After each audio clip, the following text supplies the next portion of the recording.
আসসালামু আলাইকুম। আমি মোহাম্মদ সুমন আলী, পড়াশোনা করতেছি বরিশাল বিশ্ববিদ্যালয়ে। আশা করি তোমরা সকলে ভালো আছো। তোমাদের স্বাগতম জানাই আজকে আমাদের এই ক্লাসে যুক্ত হওয়ার জন্য। আজকে আমরা আলোচনা করব এইচএসসি বাংলা প্রথম পত্রের একটা গদ্য অর্থাৎ বিলাসী। ইতিপূর্বে আমরা এই গল্পের উপর 3টা পর্ব আলোচনা করেছি। তো আমাদের সর্বশেষ আরেকটা অংশ বাদ ছিল, তার ধারাবাহিকতায় আজকে তোমাদের সামনে সর্বশেষ অংশ অর্থাৎ বিলাসী গল্পের 4 নম্বর পর্ব নিয়ে হাজির হয়েছে। এবং আজকের এই পর্বের মাধ্যমে আমরা মূলত বিলাসী যে গল্পটা রয়েছে সেই গল্পটা সম্পূর্ণটা শেষ করে ফেলব। তো তাহলে বেশি সময় নষ্ট না করে আমাদের আজকের যে আলোচনা সেটা তাহলে শুরু করি। তো চলো, দেখো আমরা বিগত পর্বে মূলত আমরা শেষ করছিলাম যে প্রায় আমাদের অনেকটুকু পড়া হয়ে গেছিলো। তো এর পরবর্তী অংশ যেখান থেকে শুরু হয়েছে তা হলো সেদিন প্রায় ক্রোশ দেড়েক মানে প্রায় 1.5 ক্রোশ দূরে এক গোয়ালার বাড়িতে সাপ ধরিতে গিয়াছি। অর্থাৎ প্রায় কত দূরে, প্রায় 1.5 ক্রোশ দূরে এই যে মৃত্যুঞ্জয় ছিল, মৃত্যুঞ্জয়ের সাথে মূলত ন্যাড়া, তারা দুইজনে মিলে ন্যাড়া মূলত তাদের সাথে যোগ দিয়েছিল। আমরা বিগত যে পর্বগুলো সেগুলোতে জানি যে এক সময় যে ন্যাড়া ছিল অর্থাৎ কবি নিজেই, সে এক সময় সে পাশ দিয়ে যাচ্ছিল সেই গ্রামের, তো হঠাৎ কাকে মৃত্যুঞ্জয়কে দেখতে পাই। তো দেখার পর সে তখন সে দেখে যে একবারে সেই মৃত্যুঞ্জয় পুরোপুরি একবারে চেঞ্জ হয়ে গেছে, অর্থাৎ সে আগের মতো আর সেই মৃত্যুঞ্জয় নাই। এখন তার যে শরীরের আকার আকৃতি বলতে কীরকম, তার শরীরে যে আভাসটা, আগে যেরকম সে একজন স্বাভাবিক মানুষের মতো ছিল, এখন তাকে এরকম আর লক্ষ্য করা যাচ্ছে না। এখন সে পুরোপুরি একটা সাপুরের মতো হয়ে গেছে। সেও আস্তে আস্তে তাদের সাথে মিশে, এই যে নেড়া মানে অর্থাৎ কবি, এবং মেশার পর এবং মিশে কেন, কারণ তার একটা কিন্তু ইচ্ছা ছিল যে গোকরা সাপ ধরা এবং এগুলো ধরে পোষা, এই জন্য সেও তাদের সাথে মিশতে থাকে। এবং এক সময় তারা অর্থাৎ মৃত্যুঞ্জয় এবং নেড়া 1.5 ক্রোশ দূরে একটা গোয়ালা ছিল, সে বাড়িতে সাপ ধরতে যাই। এখান থেকে মূলত এই কথাটা বলা হয়েছে। এরপর বিলাসী বরাবরই সঙ্গে যাইতো, আজও সঙ্গে ছিল। মানে বিলাসী যখনই তারা সাপ ধরতে যাইতো মৃত্যুঞ্জয়ের সাথে এবং নেড়ার সাথে, বিলাসীও অবশ্যই যাইতো, কারণ বিলাসী একটা এক্সপিরিয়েন্স প্রাপ্ত। বিলাসী কিন্তু আগে থেকে সাপুরে একটা মেয়ে, সে কিন্তু এই বিষয়গুলো খুব একটা এক্সপার্ট। কিন্তু ওই যে মৃত্যুঞ্জয় এবং নেড়া এগুলোতে কিন্তু নতুন, অর্থাৎ মৃত্যুঞ্জয়ের যে বিষয়টা ধরি, সে কিন্তু এগুলোতে খুব একটা এক্সপার্ট না, সেই ইদানিং এগুলো শিখছে। তো তার মানে এই বুঝাই যে মৃত্যুঞ্জয় খুব একটা এক্সপার্ট না, যাতে এই যে এর মাধ্যমে যে আমাদের যে গল্পের নায়িকা বিলাসী যেন তাদেরকে এই বিষয়ে ভালোভাবে ট্রিট করতে পারে, যেন ভালোভাবে জিনিসগুলো বুঝা দিতে পারে যে কোনটা করা উচিত, কিভাবে করা উচিত। এই জন্য সবসময় যাইতো, যেন তারা কোনো ভুল করে না বসে, যে ভুলের কারণে সারা জীবন তাকে কান্না করতে হয়, এরকম একটা বিষয়, বা সে ভুলের কারণে কারো মৃত্যু হয়, যদিও অবশেষে কিন্তু মৃত্যু হবে, মৃত্যুঞ্জয়ের আমরা মৃত্যু দেখতে পাবো। তো এই জন্য কিন্তু সবসময় যে ছিল, বিলাসী ছিল, তাদের সঙ্গে সবসময় যাইতো। মানে তার অনেক ভয় হইতো যে কোন সময় কী না ঘটে যায়। তো তারপর বলা হয়েছে মেটে ঘরের মেঝে খানিকটা খুঁড়িতে একটা গর্ত চিহ্ন পাওয়া গেল। আমরা কেহই লক্ষ্য করি নাই, কিন্তু বিলাসী সাপুরের মেয়ে সে হ্যাট হইয়া কয়েক টুকরা কাগজ তুলিয়া লইয়া আমাকে বলিল, ঠাকুর একটু সাবধানে খুঁড়ো, সাপ একটা নয় এক জোড়া তো বটে হয়তো বা তার বেশি আসে। মানে যখনই আমরা মোটামুটি এই যে তাদের গোয়ালার যে ঘর গেল, সেখানে গিয়ে সারা খুঁড়তে চালু করলো, মানে খুঁড়া শুরু করলো। তো পরবর্তীতে দেখতে পারলো যে সেখানে মানে একটা গর্ত রয়েছে, সে গর্ত খুঁড়তে খুঁড়তে মানে তখনই বিলাসীর চোখ সে চলে যায়, সে গিয়ে যে বলে যে এখানে সাপ শুধু একটা না এক জোড়া সাপ আছে বা তার চেয়ে বেশি থাকতে পারে। কারণ বিলাসী এগুলো বিষয়গুলো বুঝে জানে, কারণ সেইগুলো বিষয় আগে থেকে দেখে আসতেছে যে কোথায় কীরকম মানে সাপ থাকতে পারে বা কয়টা থাকতে পারে। কারণ তার একটা সন্দেহ থাকলো যে এখানে একটা না, এখানে একের অধিক সাপ আছে, অর্থাৎ 2টা বা তার চেয়ে আরও বেশি। কারণ সে দেখলো যে এখানে এই দেখতে পাচ্ছ না বিভিন্ন খড়কুটো বিভিন্ন ধরনের কাগজ নিয়ে আসছে, তার মানে এটা তো একজনের থাকলে তো এরকমভাবে সম্ভব না। এইটা মানে বিলাসীর সন্দেহ হলো। তো মৃত্যুঞ্জয় এরপর কী বলিল, দেখো এরা যে বলে একটাই এসে ঢুকেছে, একটাই দেখতে পাওয়া গেছে। মানে এখন মৃত্যুঞ্জয় আবার বলতেছে যে তুমি 2টা বলতেছো, ঠিক আছে মানলাম, কিন্তু এই যে যাদের ঘরে আমরা সাপ ধরতে আসছি তারাই তো বলতেছে যে এখানে একটা সাপ ঢুকছে, সবাই তো একটা সাপই দেখছে। তো বিলাসী কাগজ দেখাইয়া কইল, দেখছো না বাসা করেছিল। মানে বিলাসী এখন তাদেরকে কাগজ মানে প্রমাণ দিচ্ছে যে এই দেখতে পাচ্ছ না এই কাগজগুলো, একটা সাপ যদি আসে ঢুকতো তাহলে সে কাগজ কেন নিয়ে আসবে, বা সে তাই সেখানে বাসা বা মানে সঠিকভাবে বসবাসের যেন যেন সুন্দরভাবে থাকতে পারে এরকম ব্যবস্থা সে কেন করবে। দেখতে পাচ্ছ না এই গর্তের মধ্যে ভালোভাবে যে বিভিন্ন ধরনের কাগজ টুকরো বিভিন্ন ধরনের জিনিসপত্র নিয়ে আসা হয়েছে, তাদের কাগজ থেকে শুরু করে অন্যান্য আরও অনেক। তো বলতেছে তারা অবশ্যই এখানে আগে থেকে বসবাস করছে, এখানে তাদের বাসা করছিল, এখানে তাদের বাসা ছিল, তার মানে এখানে শুধু একজন ছিল না। মানে এটা বিলাসী বোঝাতে চাচ্ছে মৃত্যুঞ্জয়কে এবং তার যে অন্যান্য যারা ছিল তাকে। তো মৃত্যুঞ্জয় কইল কাগজ তো ইঁদুরও আনতে পারে। এখন মৃত্যুঞ্জয় বারবারই তার একটা কথায় আটকে আছে যে সাপ মানে একটা নাই, মানে একটাই শুধু আছে, একের বেশি নেই এরকমটা। তো এই জন্য মৃত্যুঞ্জয় আবার বলিল যে কাগজ তো, যে কাগজ তুমি যে কাগজের তুলনা দিচ্ছ বা কাগজের কথাটা বলতেছো, উদাহরণটা বলতেছো যে এখানে কাগজ নিয়ে আসছে এই বিষয়টা, তো কাগজ তো আবার ইঁদুরও নিয়ে আসতে পারে। ইঁদুর কি নিয়ে আসতে পারে না?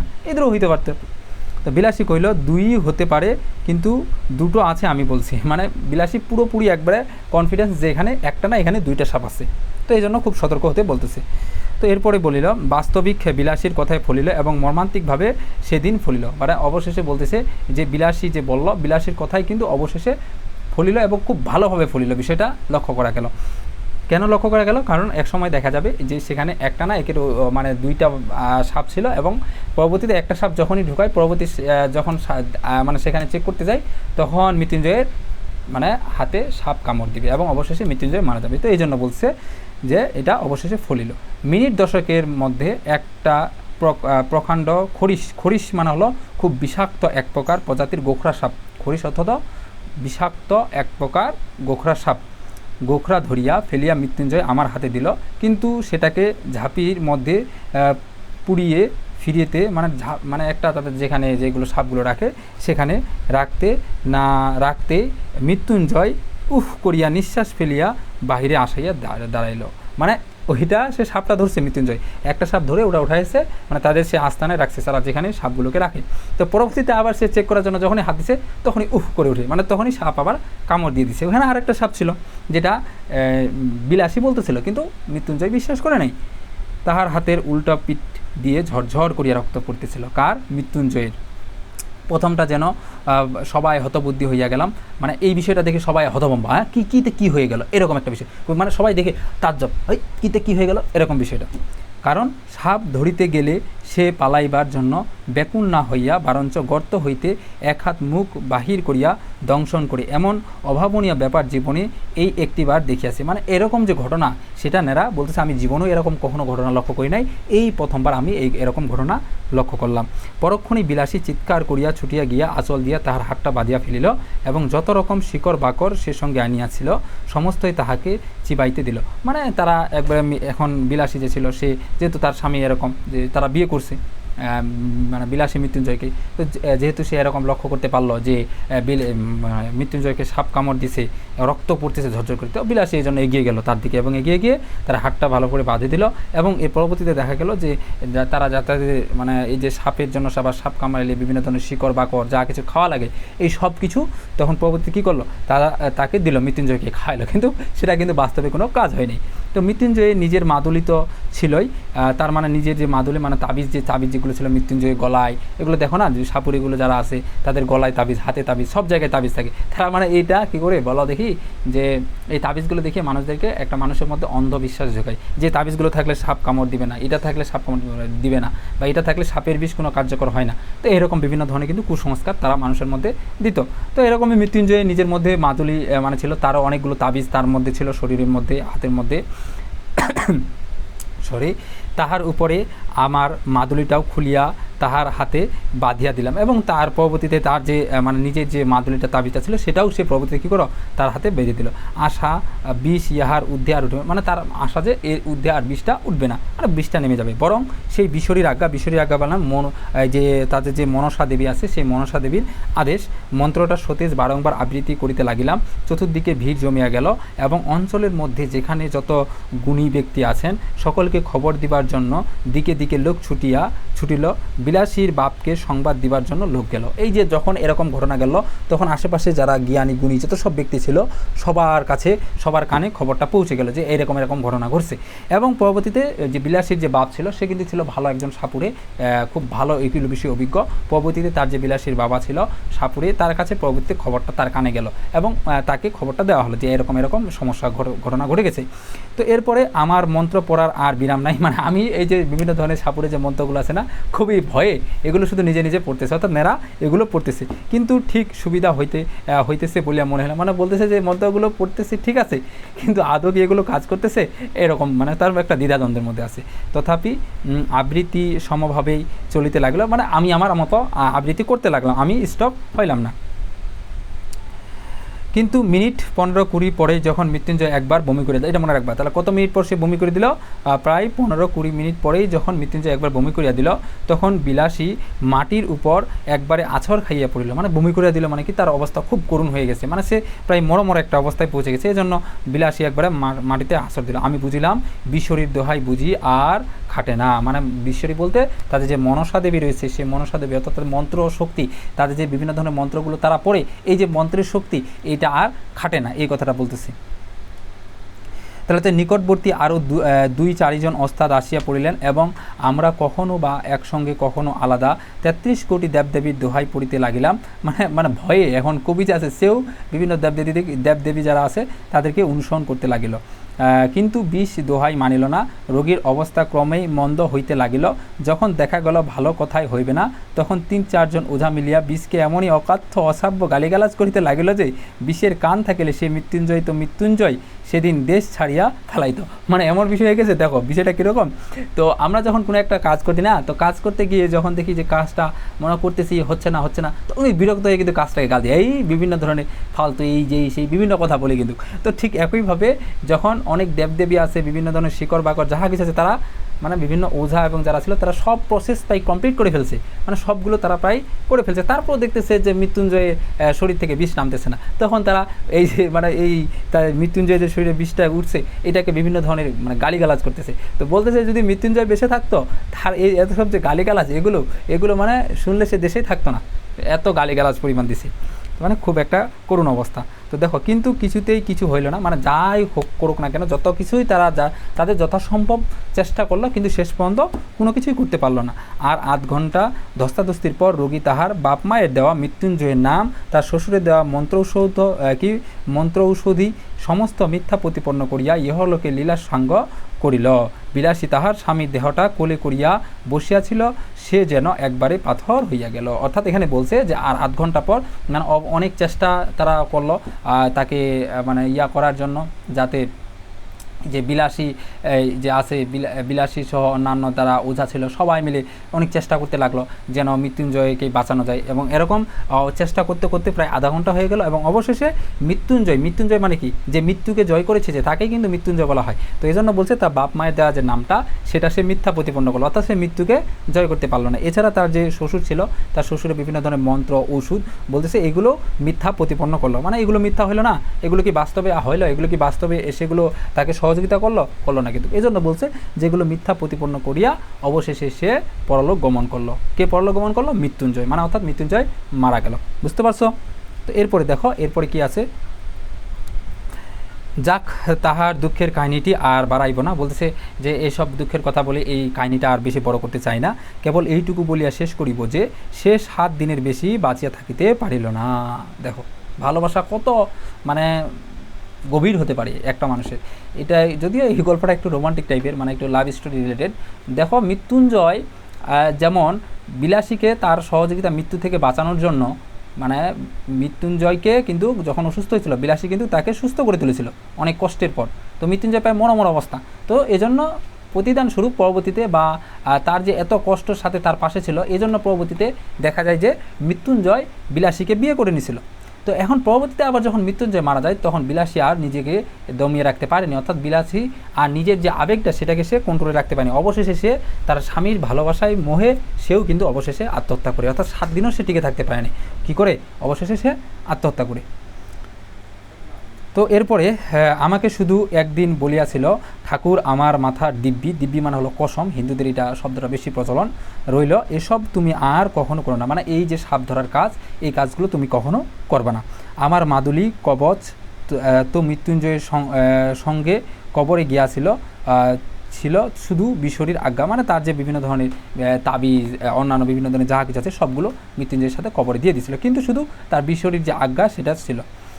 কিন্তু সে আজ্ঞা যে ম্যাজিস্ট্রেটের আজ্ঞা, মানে দীর্ঘস্থায়ী এবং অবস্থা কার্যকরী এটা নহে, এবং সাপের বিষ যে বাঙালির বিষ মানে হলো ক্ষণস্থায়ী বা কার্যকর নয়, এরকম নয় তা আমি বুঝিলাম। মানে এই যে সাপের বিষটা এটাতে কার্যকর না এরকমটা, মানে এই যে এটা মানে এটা কথাটা দ্বারা কী বুঝাইছে যে মৃত্যুঞ্জয় তো যে তার যে মাদুলি কবচ ছিল এগুলো সব কিছু নিয়ে চলে গেল, কিন্তু এই যে তার যে একটা যে পরবর্তীতে তার যে এই মানে এই যে বিষের যে একটা প্রভাব, মানে সাপ কামড়াইলে মানুষ সব মারা যেতে পারে এরকম বিষয়টা, এছাড়া এই যে সাপের যে প্রভাবটা এটা মনে করো যে দীর্ঘস্থায়ী, একটা মানুষের সাপ কামড়াইলে যে তার যে মৃত্যু পর্যন্ত গণিয়ে যেতে পারে, এটা যে ক্ষণস্থায়ী নয়, এই বিষয়টা খুব ভালোভাবে মানুষদের মাঝে বুঝাই দিলেন।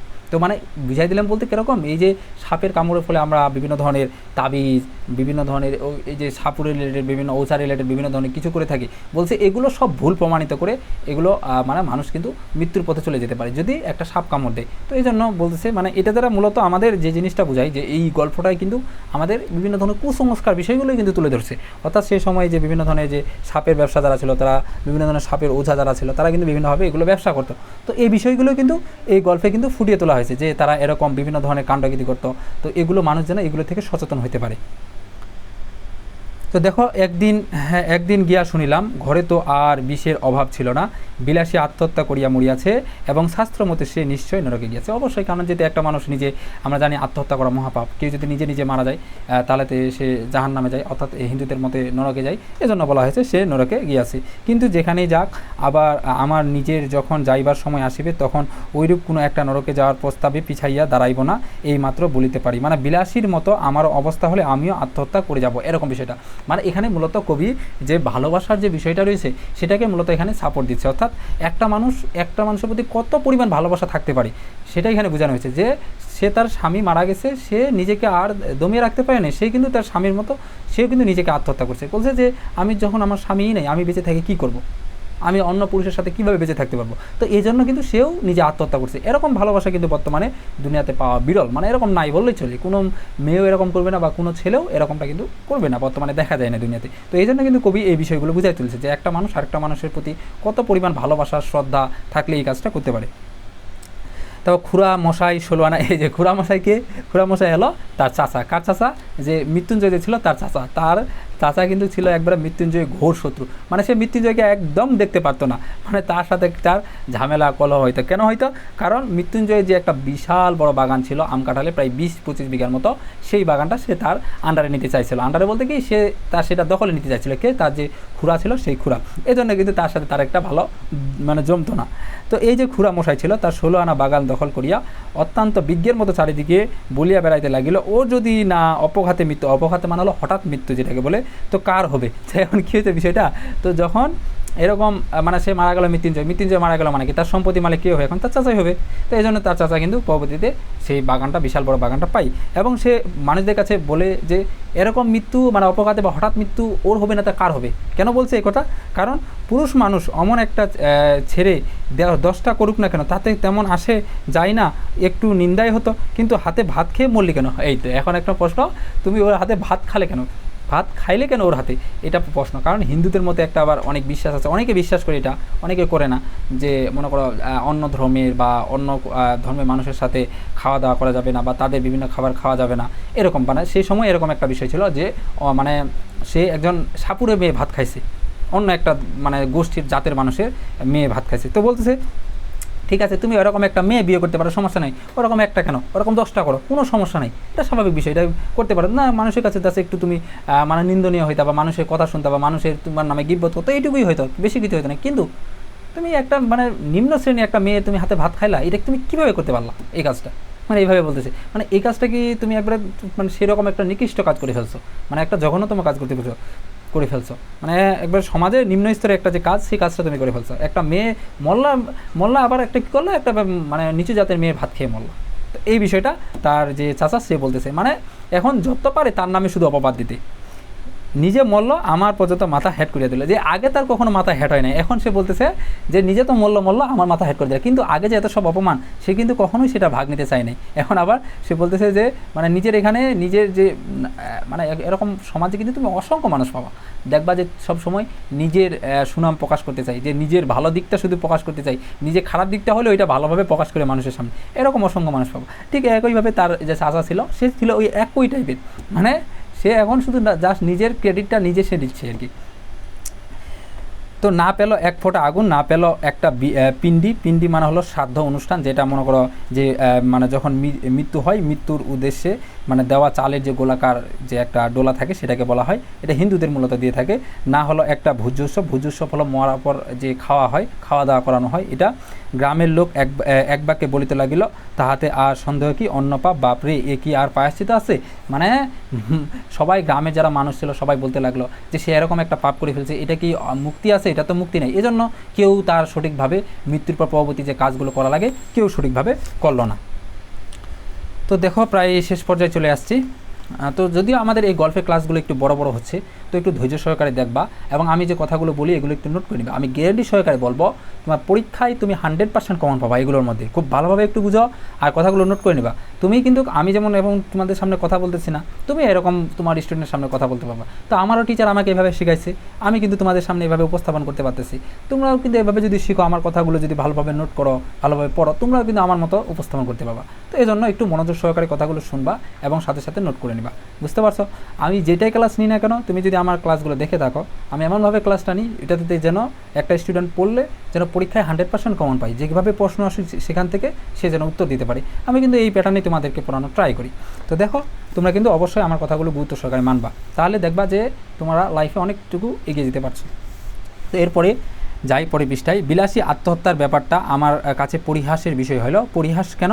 কারণ হলো ভালোবাসার জন্য মারা গেছে, এই বিষয়টা এটা এটা এটা মানে অনেক নর্মালভাবে অনেকে দেখে, বা নিচু শ্রেণীর ভালোবাসার যে অবমূল্যায়ন করা, এই জন্য এটা বলা হয়েছে যে বিলাসী আত্মহত্যার ব্যাপারটা আমার কাছে পরিহাস। মানে এইটা মানে সেও টিটকারিভাবে বলছে যে এটা নিচু শ্রেণী ভালোবাসার যে বিষয়টা এটাকে সে অবমূল্যায়ন করা হয়েছে। আমি প্রায় ভাবি এই অপরাধ মানে ভালোবাসার যে বিষয়টা, এই ভালোবাসা অপরাধ হয়তো ইহারা উভয়ই করিয়াছিল, কিন্তু মৃত্যুঞ্জয় তো পল্লীগ্রামে ছেলে, পাড়া গায়ে তেলে জলেই তো মানুষ, তবু অত বড় দুঃসাহস মানে বিলাসী যে ভালোবাসা কাছে প্রবৃত্তি করিয়াছিল, তাহাকে যে বস্তুটা সেটা কেহ একবার চোখ মেলিয়া দেখিতে পাইল না। মানে সে বলতেছে যে যে মৃত্যুঞ্জয় মানে তার তো একই গ্রামে মানুষ, একই এলাকার মানুষ, তো বিলাসীর প্রতি যে তার যে ভালোবাসা এটা কিন্তু কেউ, তার গ্রামে এত সব মানুষ জন্ম থেকে তার সাথে আসে, কেউ কিন্তু বোঝার চেষ্টা করল না। আমার মনে হয় যে দেশের নরনারীর মধ্যে পরস্পর হৃদয় জয় করিয়া বিবাহ করিবার রীতি নাই, বরঞ্চ তাহা নিন্দার সামগ্রী। যে দেশের নরনারী আশা করিবার সৌভাগ্য মানে হলো পাওয়ার আনন্দ বা না পাওয়ার যে বেদনা, এই বিষয়টা আকাঙ্ক্ষা করিবা ভয়ঙ্কর আনন্দ হইতে চিরদিনের জন্য বঞ্চিত, যাহাদের জয়ের গর্ভ পরাজয়ের ব্যথা কোনোটাই জীবনে একটিবারও বহন করিতে হয় না, তারপর যাহাদের ভুল করিবার দুঃখ আর ভুল না করিবার আত্মপ্রসাদ কিছুরই বলার নাই, যাহাদের প্রাচীন এবং বহুদর্শী মানে হলো অভিজ্ঞ বা জ্ঞানী বিজ্ঞ সমাজ সর্বপ্রকারে হাঙ্গামা মানে হলো সামাজিক বিশৃঙ্খলা হইতে অত্যন্ত সাবধানে দেশের লোককে তফাত করিয়া আজীবন কেবল ভালো হইয়া থাকিবার ব্যবস্থা করিয়া দিয়াছেন, মানে যারা সমাজের পরিবর্তনের সাহস রাখে না তাদের কথা বলা হয়েছে। তাই বিবাহ ব্যাপারটা যাহাদের শুধু নিছক কন্ট্রাক্ট, সে যতই কেননা বৈদিক মন্ত্র দিয়া ডকুমেন্ট পাকা করা হোক, সে দেশের লোকের সাধ্যই নাই মৃত্যুঞ্জয়ের অন্য পাপের কারণ বোঝে। মানে এখানে বিষয়টা কি বলছে, এখানে অনেকগুলো কথা একসাথে বললাম। দেখো এখানে মূলত মেইন যে থিমটা এখানে বোঝানো হয়েছে যে দেশের মানুষের মধ্যে এই বিষয়গুলো বোঝার কোনো ক্ষমতা নাই, মানে বিভিন্ন ধরনের একটা মানুষের প্রতি আরেকটা মানুষের যে ভালোবাসা, দুঃখ কষ্ট, মানুষের বিপদ আপদ, এই বিষয়গুলো বিভিন্ন ধরনের জ্ঞানী মানুষ যারা আছে এদের বোঝার কোনো ক্ষমতা নাই। তারা কখনোই এই যে বিলাসী যে ভালোবাসাটা রয়েছে, মৃত্যুঞ্জয়ের প্রতি যে বিলাসী ভালোবাসা, তার যে এই বিষয়টাকে অনেকে অন্য পাপ বলে বিভিন্ন ধরনের পাপ বা বলে চালাই দেয়, বলছে এটা তাদের পক্ষে বলা কখনো উচিত না, বা তাদের পক্ষে বলা এটা বা বিচার করা তাদের এটা উচিত ছিল না। কেন? কারণ এইটা তারা যারা অনুধাবন করতে পারে, অনুমান করতে পারে, তাদের পক্ষে এটা মানতাম, কিন্তু ভালোবাসা বিষয়টা যারা বুঝে না বলতে এখানে ভালোবাসা বলতে শুধু ভালোবাসাকে বোঝাচ্ছে না, একটা মানুষের প্রতি আরেকটা মানুষের শ্রদ্ধা, একটা মানুষের প্রতি দায়িত্ববোধ, এই বিষয়গুলোকে বোঝাচ্ছে। তো এই বিষয়গুলো কিন্তু সবার মধ্যে থাকে না। এইগুলো যেমন বর্তমানে আমরা যে এখানে আরেকটা কথা বলা হয়েছে যে বর্তমানে বিবাহ বিষয়টা আমরা কি দেখি, বর্তমানে জাস্ট আমরা একটা কন্ট্রাক্ট হিসাবে দেখি যে একটা ছেলে একটা মেয়ের সাথে থাকবে, এই বিষয়টা লক্ষ্য করি, কিন্তু বাস্তবে বিবাহ বলতে কি এটাকে বোঝাই না। বিবাহ হলো একটা পুরুষের প্রতি একটা নারীর দায়িত্ব, একটা নারীর প্রতি একটা পুরুষের দায়িত্ব, দুজনেই কিন্তু দায়িত্ব কর্তব্য মিলেমিশে কিন্তু কাজ করলে একটা পরিবার সুখে শান্তি হয়। যেমন দেখো তোমার একটা পরিবার যে ভালোবাসা এটা কি সবসময় থাকে? সবসময় কিন্তু থাকে না, কিন্তু মানুষের মধ্যে যে জিনিসটা একটা পরিবারকে টিকে রাখে সেটা হলো দায়িত্ববোধ। এই দায়িত্ববোধ বিষয়টা যদি ভালোভাবে থাকে তাহলে কিন্তু একটা পরিবার খুব সুন্দরভাবে থাকে। তো এই বিষয়টা এখানে বলছে যে বর্তমানে যে বিবাহগুলো এটা শুধু জাস্ট আমরা কন্ট্রাক্ট হিসাবে নিচ্ছি যে একটা ছেলে একটা মেয়ের সাথে বিয়ে করবে, একসাথে থাকবে, ঘর সংসার করবে, এটাই। কিন্তু বাস্তবে কিন্তু এই জিনিসটা হলে কিন্তু সমস্যা অনেক, যার কারণে কিন্তু বর্তমানে এই বিষয়গুলো আমরা অনেক খারাপভাবে দেখছি। যে ডিভোর্সের যে পরিমাণটা মানে কী বলবো, অগণিত। তুমি যদি দেখো বিভিন্ন ধরনের অঞ্চলগুলোতে মানে প্রতি মিনিটে মিনিটে ঘন্টায় ঘন্টায় যে ডিভোর্স হচ্ছে, কেন? এটা মূল কারণ কি? এই যে একজনের প্রতি আরেকজনের বিশ্বাস, এই যে দায়িত্ববোধ, এই বিষয়গুলো থাকে না, এটা সবাই অবহেলা করি, যার কারণে কিন্তু এরকম বিষয়টা ঘটে। আর যে বিষয়টা আমরা বিলাসী এবং মৃত্যুঞ্জয়ের মধ্যে কিন্তু গ্যাপ ছিল না, তারা কিন্তু এই বিষয়টা তাদের মধ্যে তারা খুব ভালোভাবে পালন করছে। তো এই জন্য বলছে যে সে দেশের লোকের সাধ্য নাই মৃত্যুঞ্জয় অন্যভাবে কারণ বোঝা, মানে তারা এই বিষয়টা বুঝতে পারবে না যাদের মধ্যে শুধু বিয়েটা একটা কন্ট্রাক্ট হিসাবে ইউজ করা হয়, তারা এই যে বিলাসী এবং মৃত্যুঞ্জয় ভালোবাসা সেটা কখনোই তারা বুঝতে পারবে না। বিলাসীকে যাহারা পরিহাস করিয়াছিল তাহারা সাধু, সাধু এটা হলো স্ত্রীবাচক শব্দ, এই না সরি, সাধুর স্ত্রীবাচক হলো সাধ্বী, এটা মনে রাখবা। সাধু গৃহস্থ এবং সাধ্বী গৃহিণী, অক্ষয় সতীলোক মানে হলো স্বর্গ টাইপের যারা, এদিকে বলা হয় অক্ষয় সতীলোক, তাহারা সবাই পাইবেন তাও আমি জানি। কিন্তু সেই সাপুরে মেয়েটি যখন একটি পীড়িত সর্যাগত লোককে তিল তিল করিয়া জয় করিতেছিল, তাহারা তখনকার সেই গৌরবময় কণামাত্র হইতো আজিও ইহাদের কেহ চোখে দেখান নাই। মানে এই যে মৃত্যুঞ্জয়কে যে কষ্ট করি অনেক সে মানে খুব দুর্বল অবস্থায় ছিল, রোগে মানে নিপতিত অবস্থায় ছিল, সেখান থেকে তাকে কিন্তু তুলে নিয়ে আসছে। তো এই কথা বলতেছে যে সেটা কারো কেউ কখনো চোখে দেখে নাই, সেই বিষয়টা সেটা মানে সবাই স্কিপ করছে, কিন্তু যখনই মৃত্যুঞ্জয় বিলাসীর প্রতি ভালোবাসা দেখাইছে তখনই মানুষের চোখে লেগে গেছে। তো মৃত্যুঞ্জয় হয়তো নিতান্তই একটা তুচ্ছ মানুষ ছিল, কিন্তু তাহার হৃদয় জয় করিয়া দখল করার আনন্দ তুচ্ছ নয়, সে সম্পদে আকৃষ্টকর নহে। এরপরে দেখো এই বস্তুটাই মানে তাদের পরস্পরের প্রতি যে ভালোবাসা, এটা এদেশের লোকের পক্ষে বুঝিয়া ওঠা কোনো বর্তমানে এই জিনিসটা খুব মানে দেখা যায় না এবং মানুষ এটা বুঝেও না।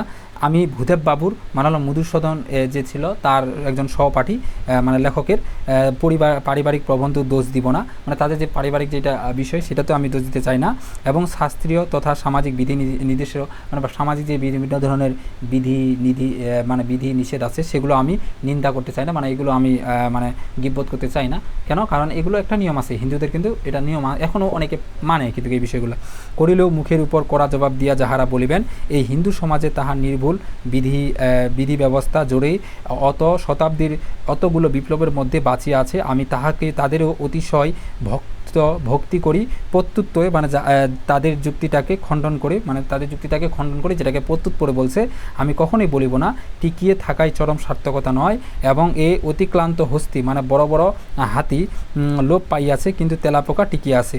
মানে বড় বড় হাতি যে রয়েছে বিভিন্ন ধরনের এবং ডাইনোসর যারা আছে এরা কিন্তু সব কিছু লোপ পাইয়া গেছে। হস্তি বলতে এখানে হাতি নর্মাল কথা বুঝো, কিন্তু হস্তি মানে কিন্তু হাতি কিন্তু টিকে আছে না। তো এই হাতি লোপ পাইয়াছে মানে এখানে এটা দ্বারা বোঝাচ্ছে মূলত ডাইনোসরকে, বলছে বড় বড় ডাইনোসর এখনও লোপ পাইছে কিন্তু তেলাপোকা কিন্তু এখনও টিকে আছে। অর্থাৎ আমরা এখানে মানে কবি বলেছেন যে এখানে মূলত যে জিনিসটা দ্বারা তিনি বুঝাইতে চাইছেন যে তেলাপোকার মতো হিন্দু সমাজে এখনও টিকে আছে, এতে কোনো পাওয়ার নেই, বা তেলাপোকার মতো এতে কোনো কিন্তু আমাদের পাওয়ার নেই। মানে বিষয়টা কেমন, বিষয়টা তোমাদের যে বুঝাই যে যখন মৃত্যুঞ্জয়ের প্রতি যে এমন ভালোবাসা ছিল, মানে তেলাপোকা যেমন হিন্দু সমাজে আমার যখন এখন টিকে আছে, তেমনি হিন্দু সমাজে অনেকগুলো নিয়ম রীতি কিন্তু আমরা সেই প্রাচীনকাল থেকে এখনও দেখছি টিকে আছে। বুঝতে পারছো? আমি শুধু এই বলিব যে বড়লোকদের নন্দগোপালটির মানে সামাজিক নিয়ম মেনে চলা বা অতি আদরের যে ছেলের মতো দিবারাত্রি চোখে চোখ এবং কোলে কোল রাখিলে যে সে বেশটি মানে হলো ভালো থাকিবে, বেশটি মানে হলো ভালো থাকিবে, তাহাতে কোনো সন্দেহ নাই। কিন্তু একবারে তেলাপোকাটির মতো বাঁচিয়া রাখার চেয়ে এক আধারে কোল হইতে নামাইয়া আরও 5 জন মানুষের মতো 2-1 পা হাঁটিয়া দিলে প্রায়শ্চিত্ত করার মতো পাপ হয় না। মানে এই যে মানে মূল এই পরবর্তী যে আমরা পৃষ্ঠায় মানে সর্বশেষ যে পৃষ্ঠায় এখানে মূলত মানে যে বিষয়গুলো ফুটিয়ে তোলার চেষ্টা করা হয়েছে, মানে মূল থিমটা যদি তোমাদের বলি, এখানে মূলত শেষ অংশে কবি বলতে চেয়েছেন যে আমাদের সমাজে বর্তমানে আমরা যে মানে এই যে বিলাসী মৃত্যুঞ্জয়ের প্রতি যে বিলাসীর যে ভালোবাসা এই রূপটা আমরা দেখতে পাই না, এটা একটা বিষয়। তারপর মানে তাদের বর্তমানে যে একটা পুরুষের প্রতি একটা নারীর যে দায়িত্ববোধ বা ভালোবাসার সম্পর্কটা এটা এরকম থাকে না, এবং এটা থাকলেও মানুষ এটাকে বর্তমানে বিভিন্নভাবে খারাপ চোখে বা বিভিন্নভাবে দেখে। কিন্তু বর্তমানে একটা মানুষের প্রতি আরেকটা মানুষের যে দায়িত্ববোধ এটা থাকা উচিত, এবং এই বিষয়টা না থাকার কারণে কিন্তু আমাদের সমাজে বিভিন্ন ধরনের বিশৃঙ্খল অবস্থা সৃষ্টি হচ্ছে এবং আমরা অনেকে এটাকে বিভিন্নভাবে খারাপ চোখে দেখতেছি। মূলত ওভারঅল এই বিষয়গুলোই কিন্তু এখানে বলা হয়েছে। বুঝতে পারছো? তো আমরা প্রায় আমাদের যে গল্পটা ছিল বিলাসী গল্পটা, তো এখান থেকে শেষ করলাম। প্রায় গল্পটা শেষ, এবং গল্পটা থেকে কবি পরিচিতি যেগুলো আছে তোমরা একটু পড়বা। পাঠ পরিচিতি, কবি পরিচিতি এগুলো কিন্তু ইম্পর্টেন্ট। কবি পরিচিতি যদি আমরা বলছি কোনগুলো পরীক্ষায় পড়বা, কোনগুলো থেকে বেশি প্রশ্ন আসে, তো পাঠ পরিচিতির মধ্যে যেগুলো ইম্পর্টেন্ট সবচেয়ে বেশি পরীক্ষায় প্রশ্ন আসে এগুলো একটু জানবা। যেমন বিলাসী গল্পটি প্রথম প্রকাশিত হয় কোন পত্রিকায়, সেটা হলো ভারতী পত্রিকায়। কত সালে? 1918 খ্রিস্টাব্দে বৈশাখ মাসের সংখ্যায়। তারপর ন্যাড়া নামে একটা যুবকের বিবৃতিতে এটা গল্পটা মানে যুবকের জবানিতে গল্পটা বিবৃতি হয়েছে, এবং এটা উত্তম পুরুষের ভাষ্যে লেখা। উত্তম পুরুষ মানে কি? এখানে কবি কিন্তু নিজে আছে, কবি ন্যাড়া নামে নিজে কিন্তু এই গল্পের লেখা আছে, এই জন্য এটাকে উত্তম পুরুষ বলা হয়। অর্থাৎ যখন আমরা দেখব কোনো গল্পে কবি নিজেই সেখানে আছে এবং তিনি নিজেই গল্পটাকে ব্যাখ্যা করেছেন, তখন সেটাকে উত্তম পুরুষ বলা হয়। বুঝতে পারছো? তো এই ছিল মূলত হলো তোমাদের অপরিচিতা গল্প। তো আজকের এই পর্বের মাধ্যমে মূলত আমরা অপরিচিতা গল্পটা শেষ করলাম। তো তোমরা আমাদের কিন্তু তোমরা একটা বিষয় মানে সবসময় স্কিপ করো, যে তোমরা কোন বিষয়ে ক্লাসটা তোমরা কিন্তু আমাদের জানাইতে চাও না। বুঝতে পারছো? তোমাদের কোন বিষয়ে সমস্যা, কোনটা প্রবলেম, তোমরা কোনটা বুঝতে পারো না, আমাদের কিন্তু এগুলো জানাইতে হবে। এখন তোমরা যদি টপিকটা না বলো, যেমন বাংলার ক্ষেত্রে কোন টপিক বুঝো না, বাংলা দ্বিতীয়ের ক্ষেত্রে, ইংরেজির ক্ষেত্রে কী বুঝো না, মানে তোমার যে কোনো সাবজেক্ট, সায়েন্স এবং কমার্স বাদে তোমার মানবিকের যে কোনো সাবজেক্ট, যে কোনো টপিক, যে কোনো অধ্যায় তুমি বলবা সবগুলো। বুঝতে পারছো? তোমার যা সমস্যা হবে তোমরা বলবা। এডমিশনে যারা আসো, এডমিশন ক্যান্ডিডেটে বলবা, শুধু মানবিকের বিভাগে যারা আসো, তো তোমাদের যে কোনো সমস্যা তোমরা বলবা, আমরা চেষ্টা করবো তোমাদের সেই সমস্যাগুলো সমাধান করার। বুঝতে পারছো? তো আজকের পর্বটা আমরা এখানেই শেষ করতেছি। তাহলে দেখা হবে তোমাদের সাথে পরবর্তীতে নতুন কোনো পর্বে, নতুন কোনো টপিক নিয়ে। ততক্ষণ পর্যন্ত সবাই ভালো থাকো, সুস্থ থাকো। আসসালামু আলাইকুম।